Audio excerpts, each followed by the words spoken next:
media channels out there is they were created to help you share something. People share their experiences, their feelings, their thoughts, their ideas, their photos even. It's all those things that you would talk about with your friends on the phone or in person, but brought online. Plus, what makes it social is that it's two-way communication. People go onto social media expecting to be engaged with, not to just be receivers of information. I really like that idea of two-way communication. It really makes a lot of sense. So Kate, how do we do that? Right, so one really important thing is to think about all the social networks that are out there and choose the best channel, maybe one or a few that you're comfortable with. We recommend first Facebook, because really it's where users of all ages are consistently active. Also, Facebook is really the go-to channel for relationship building. Because of that two-way communication, those conversations stay visible because everyone has their own page on Facebook. So unlike other social networks, you always have everything to refer back to in your wall. We also, you can create events and share photos, and you can always refer to them at any time. Oh, thank you. All right, so we're just going to get right to the heart of things. How can our consultants be effective on social media? Right, so if you remember one thing from this session, I would say the most important thing is that every single post we write, you write as consultants, really asking yourself, is this information that I'm posting to my customers useful? Is it providing a solution? People want things that are helpful for their daily lives. And quite honestly, if a post isn't useful in this day and age, you run the risk of people just skipping it in their newsfeed or, frankly, unfollowing you. So a great question to ask always is, is this information of service? Am I providing a solution? That is so important because no one wants to be unfollowed. Doesn't that sound sad? I don't want to be unfollowed. Okay, so I just love it, being useful, providing solutions. So Alex, can you talk a little bit about how did that translate into something you might actually post? Yeah, so we, Kate and I on the inside here, we like to talk about soft sell posts versus hard sell posts. So when you post to provide a solution, rather than to sell a product or get bookings, that's a soft sell post. The purpose is really to build your credibility with your followers and start to create those lasting relationships, that's soft selling. That really makes a lot of sense, doesn't it? Because we all know that people like to do business with the people they know, they like, and they trust. And these soft sell posts really help to build that trust. So could we look at a couple examples of soft posts and hard posts so people can see the difference? I think we're going to put one up. What makes this one a soft post? Right, so this is a really great post that we shared recently. I'm sure some of you saw it. It's from Epicurious, and it was a couple weeks ago. It's a quick article that tells people why you don't need to peel garlic before using a garlic press. This is something that I was really surprised a lot of people didn't know. So when we found out that it was really useful to their market or to their network, basically, we thought, this might be really useful to share it in ours. And as you can see from the photo too, the garlic press looks a lot like a Pampered Chef garlic press. So we mentioned, in a softer way after we shared it, that we have the perfect garlic press to help get the job done. So really establishing that credibility, helping people in their daily lives, and then mentioning a product that would make the job easier. That's an example of a successful soft post. Then we have a few more examples here of soft posts. You guys might remember back from Gardening Week, back in April, we did a number of posts to help people who were just starting to plant their herb and vegetable gardens. Now those posts, really what we saw there is in the comments on those posts, people started to ask questions, and it really provided opportunities to talk about the products that would be helpful, when the original intent of those posts wasn't even to sell at all. I think I just figured out how Julie learned how to do that gardening stuff she did yesterday, don't you think? Because I don't think she does it regularly. Just Sorry, Jane. Okay. Now, in a minute, we're going to look at more about what would be called a hard post. Let's look at that one. Yep, this example right here, very clear that it's a promotion. These posts are created by Home Office to help get the word out about current promotions. It's totally fine to do posts like this. We just recommend that for the majority of your posts, you lead with more useful information and sort of let these promotional posts take a backseat. Yeah, so people tend to glaze over when they see too many promotional posts in their newsfeed. I know I do. I'm like, too much information. And it's kind of like getting too many emails from a brand. You know, it's like the first thing I do when I wake up is I go to my email and then I delete like 13 emails. Yeah. So, you know, we really want to get away from like that kind of style of posting. That is so true, because don't you see you doing that yourself? Just going, I'm not even seeing that anymore, or else I'm just deleting. This is really thought-provoking, isn't it? You know, when we were planning for this segment, one of the things we talked about was the importance of engaging with customers, not just posting to them.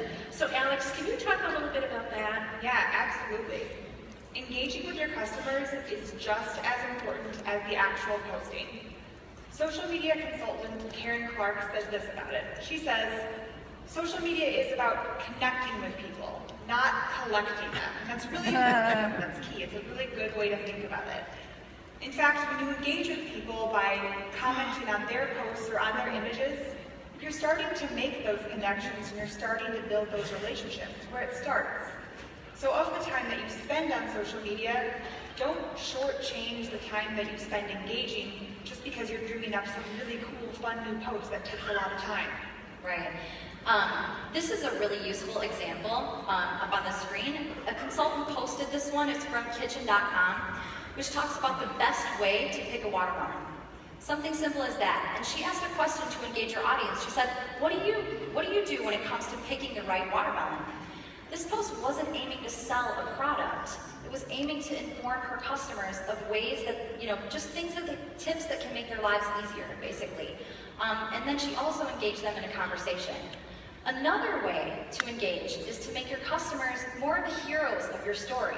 So as Alex said earlier, people tend to share their opinions, you know, what they like, what they don't like, and then they want to show off some of their hard work as well.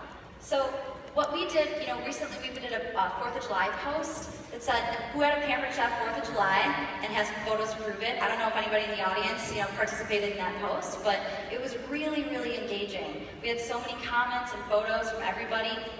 They really became the heroes of that story. So we loved seeing all of your hard work in that, acknowledging your beautiful recipes, and then also we hope that you enjoyed getting recognized too. Wow, that was great, and I can't help but want to restate what Alex said from Karen Clark. Social media is about connecting with people, not just collecting them. That was a good one to write down. And I think it means that we really need to be listening to our customers online and engage with them by asking questions, as you were saying. And doesn't this just sound like what happens when we build business relationships in person, when we're out and about, at a social gathering, right?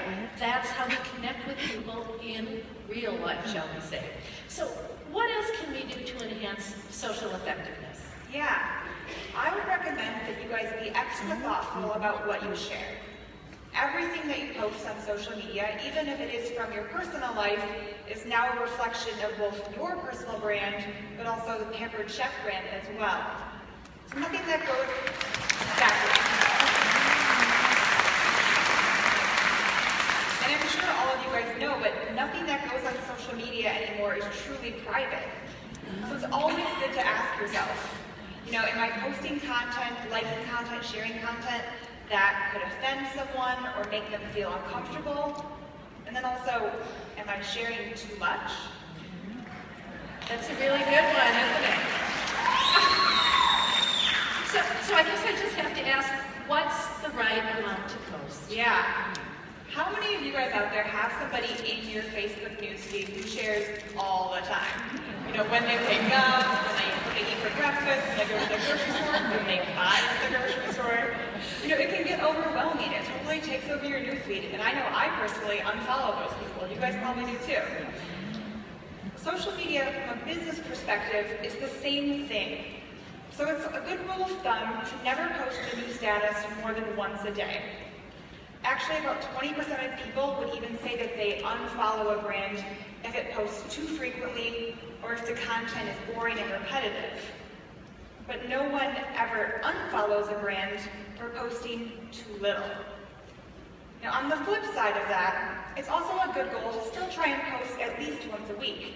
You still want to be putting out out fresh content that's worth following. So now we're looking at between 1 and 7 posts a week, depending on your guys' time and availability.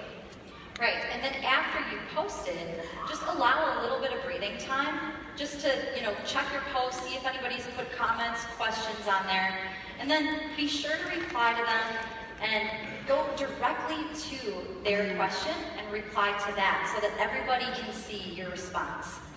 And then we say, you can spend really anywhere from 15 minutes, depending on if you're engaging with people, or an hour, depending on if you're posting, on social media, posting, monitoring, commenting, anywhere necessary. But just be sure to separate your work time on social media with your personal fun browsing in the newsfeed, because it can become really, time consuming. Honestly, one thing that we've talked about is, setting a timer works really well. This way you know exactly when to stop and move on to other business tasks. Isn't that helpful? 1 to 7 posts a week. That sounds really manageable, doesn't it? Great advice. Thank you. Thank you. She looks like somebody else. Because the fact is, each of us just has a certain amount of time we can devote to building our business. So it's really smart to balance it between your social media marketing and all those other key income building activities that you know so well. So I really want to ask you two, how do you come up with the content that's useful and then finding the time to just do it really efficiently? Yeah, a really good idea is to plan it in advance, which I know is something I talked about with you guys if you visit us at the Tech Cafe this week. So start by thinking about your week and what's ahead and making a simple calendar. What days do you want to post and what things do you want to post on those days? So if you're brainstorming for business-related posts, think about, is there a recipe that I've perfected, that I can whip up a few quick step-by-step photos of really easily? Or let's say you have a party coming up this week. Maybe the host will let you take a video on your phone so that you can go ahead and share that. Or you could even encourage the host to take a video herself of everyone making a recipe, and then when she posts online, she can tag your business page. Now also, if you see a great recipe out there somewhere, share it. And maybe mention a couple Pampered Chef products that can actually help make it a little bit easier. So I know these are just a lot of different ideas, and don't feel like you have to do all of them every week. You can also pepper in really easy, simple posts by just asking a question to get people engaged. Yeah. And remember when we talked about the hard posting versus soft posting? You need to balance your posts between business information and more personal information that helps people get to know you and still build your brand. We know that some of you prefer to use a personal page for your business, and some of you like to use an actual business page, you've noticed. Whichever option you prefer, it's important to allow your own personality to shine through while respecting the brand, your brand and Pampered Chef. But you really want to be relatable and likable at the same time. So if you're operating with a personal page, we recommend that you keep businessy posts to maybe 1 out of every 3 posts you do. So maybe 2 non-Pampered Chef personal posts, kind of like, events with your kids, something like that, and then followed by a really useful Pampered Chef related post, perhaps mentioning a recipe that comes together in under 20 minutes. I know I love to hear anything about something that saves me time in the kitchen. Definitely. Yeah. So on the other side, with a business page, more of your posts would be like the one I just mentioned. So an advantage of having a business page, which I think everybody here is probably familiar with, is that it keeps you from getting thrown into Facebook jail. I don't know if anybody's been in Facebook jail in this room, but it's not really fun. Basically, it keeps you so that you can do sales-focused posts or product-focused posts more frequently on a business page. So with that page, maybe a quarter of your posts should be for fun too, so that people can get to know you, which is great for starting to build those relationships. In either case though, remember that people want to engage with you, not just be asked to buy a book or join your team. Was that helpful or what?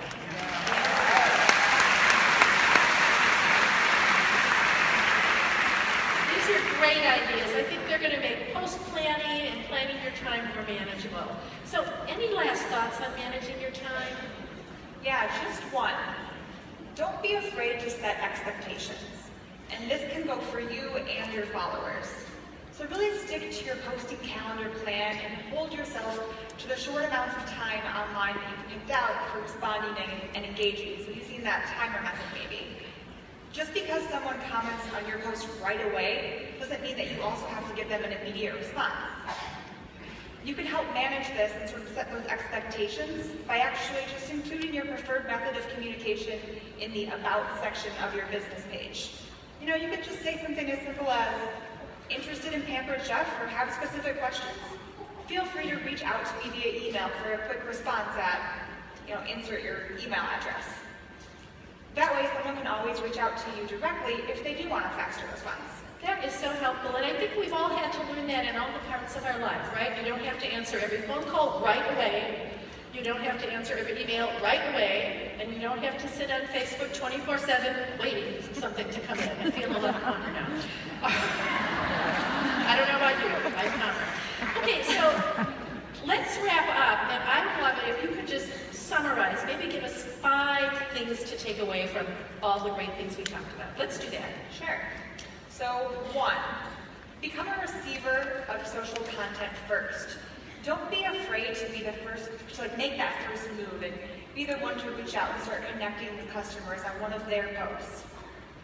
2, try posting just to be useful or provide a solution without the goal of selling.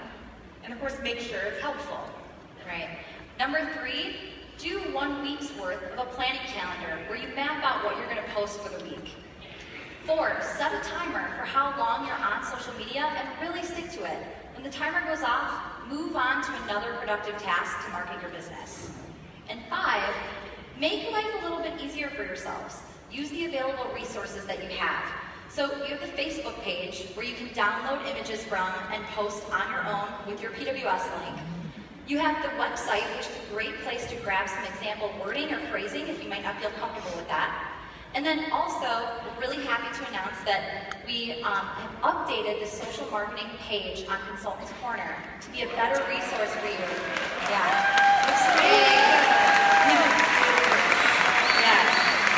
So we really hope this helps. It's got tips, tutorials, and links to branded imagery now on Pinterest. So, yes, so you'll be able to get some images in a new place.